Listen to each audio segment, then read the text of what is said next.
je pense que 45 ans de relations diplomatiques entre le Gabon et la Chine, cet événement est très important à célébrer.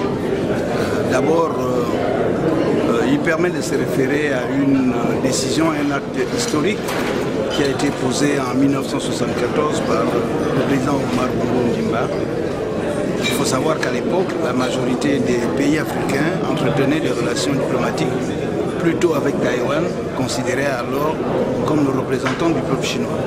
Et le président Omar Bongo Ondimba a rompu avec cette situation en reconnaissant la République populaire de Chine, fondée en 1949 par le président Mao Tse-tung, comme l'unique représentant du peuple chinois. Depuis lors, les relations entre le Gabon et la République populaire de Chine ont beaucoup évolué.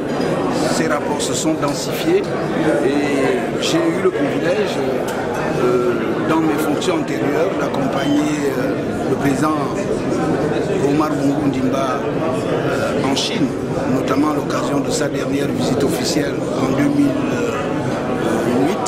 Et j'ai pu voir la considération énorme dont il bénéficiait de la part des dirigeants et du peuple chinois en reconnaissance à l'acte historique qu'il avait posé et à l'évolution que la coopération Gabon-Chine avait connu depuis lors.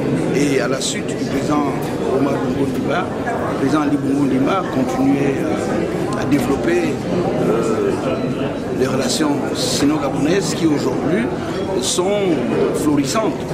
Il y a beaucoup de réalisations de la Chine dans notre pays qui sont très visibles.